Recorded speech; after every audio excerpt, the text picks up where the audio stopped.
Most people think weak bones announce themselves with a fall, a slippery bathroom floor, a misstep on the stairs, a sudden crack in the hip or wrist. That is what families remember. That is what most older adults fear.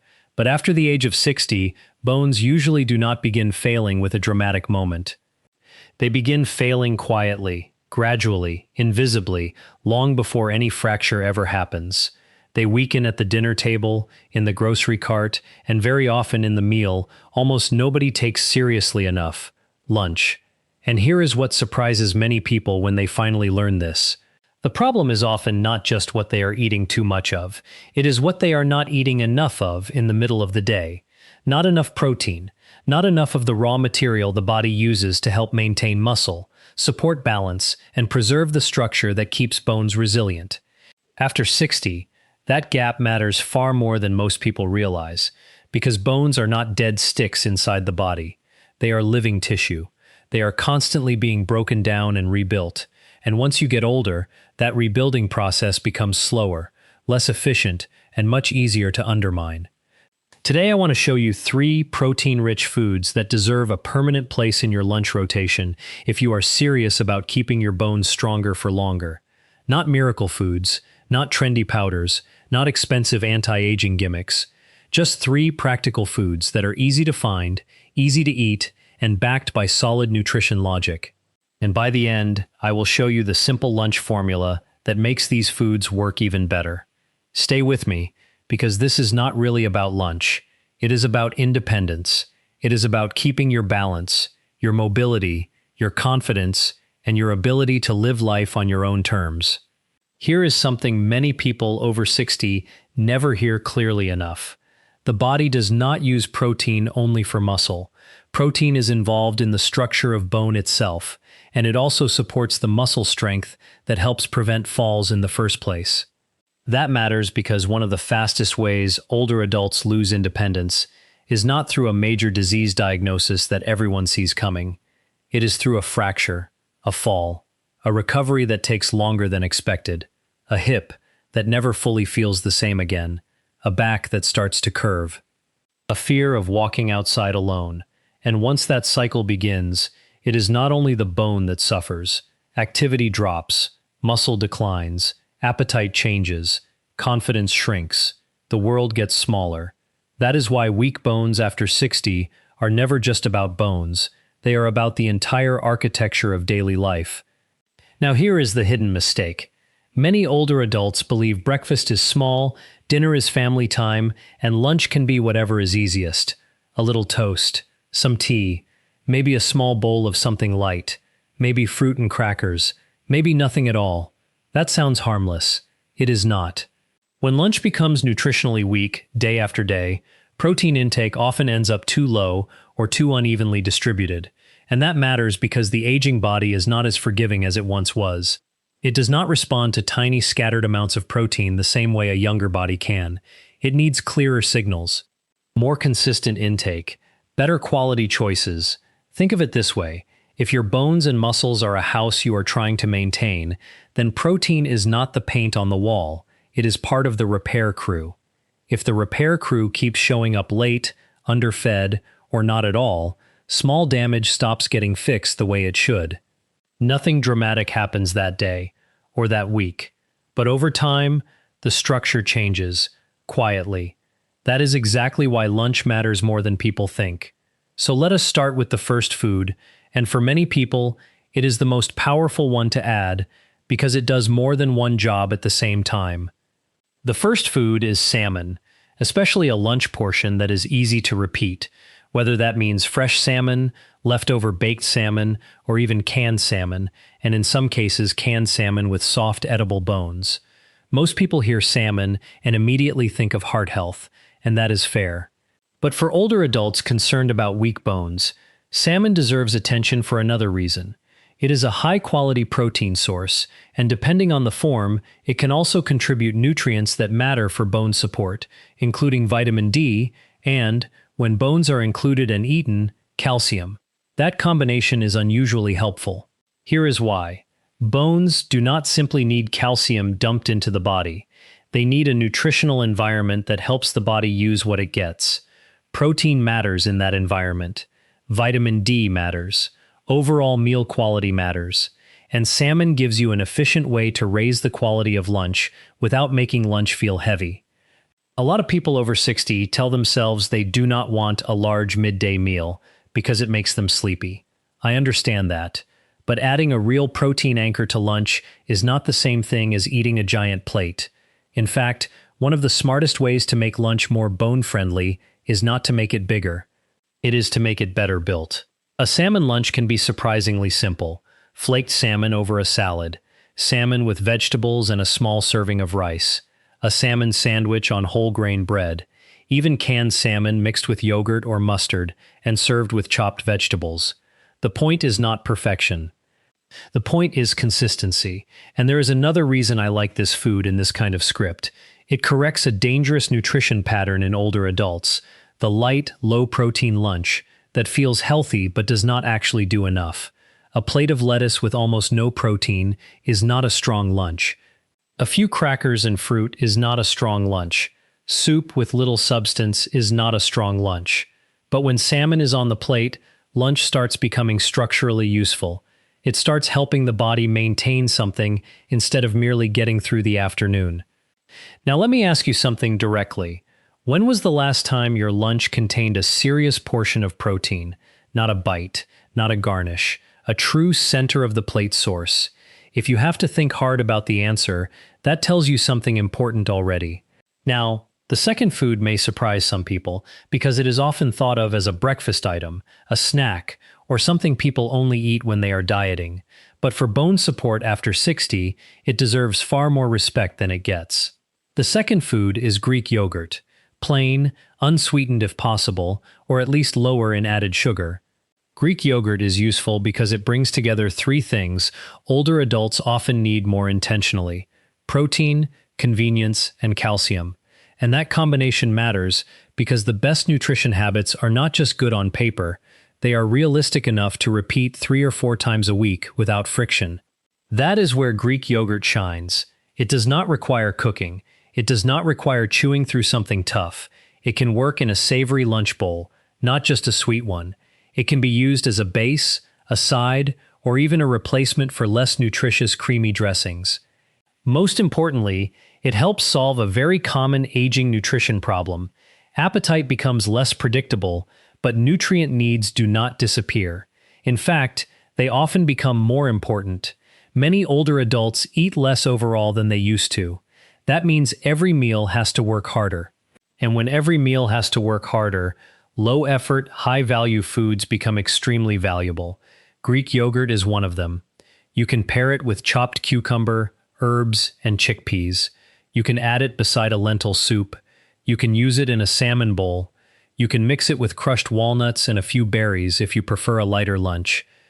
However you use it, what matters is that it upgrades lunch from weak to useful. It also gives people a practical way to stop relying on foods that feel filling but do not actually support bone and muscle maintenance well enough. Toast alone is easy. Tea and biscuits are easy. A little cereal is easy. But easy is not always enough after 60. Here is where many people go wrong. They think, I had something at lunch, so lunch is fine. But the question is not whether you ate. The question is whether lunch delivered what your body can still use. That is a very different standard. A body in its 20s can sometimes coast on sloppy meal structure. A body in its 60s, 70s, and 80s usually cannot. The margin for error gets smaller. Recovery gets slower. Weakness accumulates more quietly. That is why foods like Greek yogurt are not boring nutrition advice. They are strategic foods. They help close the gap between what older adults think they ate and what their bodies actually needed. And now we come to the third food, the one I especially want plant-forward eaters, lighter eaters, and budget-conscious households to pay attention to. The third food is lentils. You could also think in the same family as beans or chickpeas, but lentils are especially practical because they are versatile, affordable, and easy to work into lunch without much fuss. A lot of people hear protein for bones and assume the conversation begins and ends with meat. That is too narrow. Lentils matter because they offer protein in a format many people can eat regularly, and regularity matters more than occasional perfection. One excellent meal once a week is not what changes the body. Repeated meals do. Stable habits do. Lentils can become soup, salad, stew, side dish, or the base of an entire lunch bowl. They also pair beautifully with Greek yogurt, or with vegetables that make the meal feel complete instead of medicinal. And that point matters, because the best older adult nutrition pattern is one that feels like normal life, not punishment. No one sticks to a plan that feels clinical every day. But lentils are not just useful because they are affordable and adaptable. They are useful because they help fix another lunch problem many older adults have: meals that are too refined and too soft in the wrong way. White bread, small pastries, sweet snacks, and easy carbohydrates can leave people feeling as if they ate lunch, while protein intake stays far below where it should be. Lentils change that equation. They give lunch substance, they help the plate feel anchored, and when they are combined wisely, they make it much easier to build a meal that supports strength instead of merely satisfying habit. Now here is the bigger reveal in this entire conversation. The real problem is not just that many older adults are missing one magical bone food. The real problem is that lunch is often too nutritionally weak to support aging well. That is the issue. Weak bones after 60 are rarely caused by one lunch. They are shaped by hundreds of lunches. The same way stronger aging is not built by one superfood. It is built by repetition, by patterns, by meals that quietly do their job over and over again. That is why I do not want you to leave this conversation thinking, "Fine, I will eat salmon once and I'm covered." That is not how this works. I want you to think in systems. I want you to think in defaults. I want you to think, what kind of lunch keeps showing up on my table, and what is that lunch training my body to become? Because every recurring lunch pattern is a message to the body. Build, maintain, repair, or slowly fall behind. Now let me make this even more practical. If you want to protect your bones after 60, lunch should not be random anymore. It should follow a simple structure. First, choose one real protein anchor. That could be salmon, that could be Greek yogurt, that could be lentils. Second, add one or two nutrient-dense supports. Vegetables, especially those that make the meal feel complete and colorful. If you use dairy or calcium-fortified foods, even better.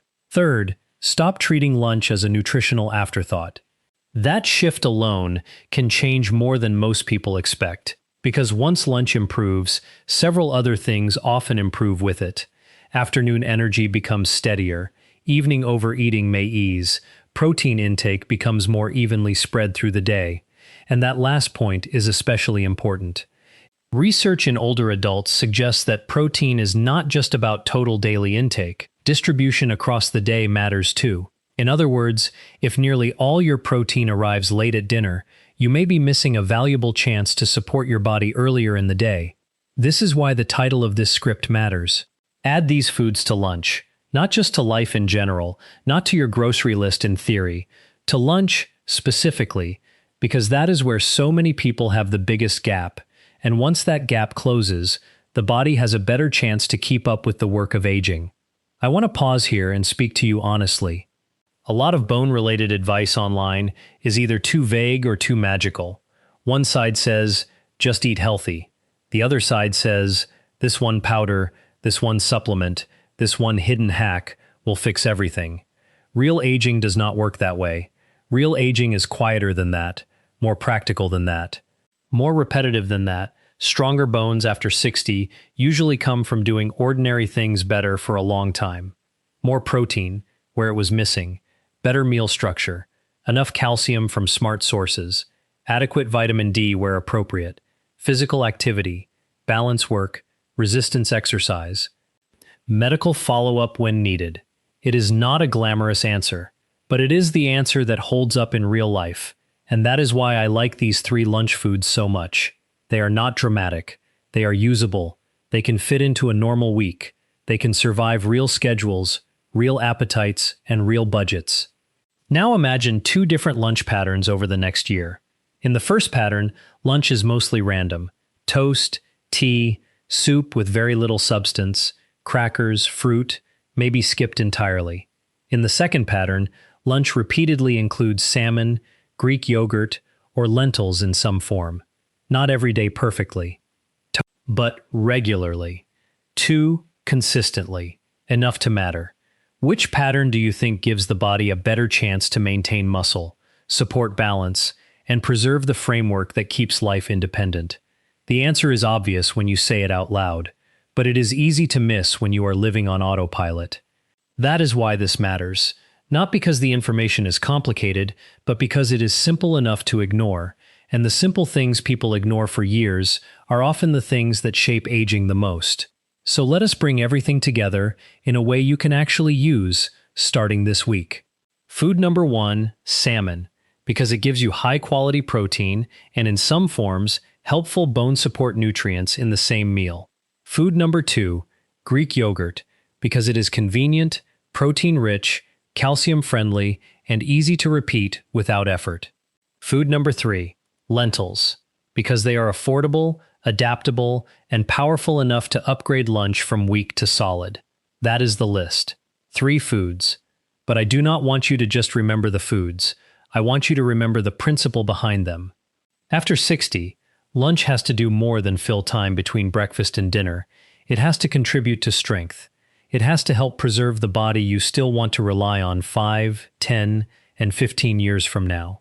Now I would like to ask you something directly. Which of these 3 foods is the easiest for you to add to your lunch this week? Salmon, Greek yogurt, or lentils? One of them probably feels realistic already. Start there. You do not need to overhaul your entire life tonight.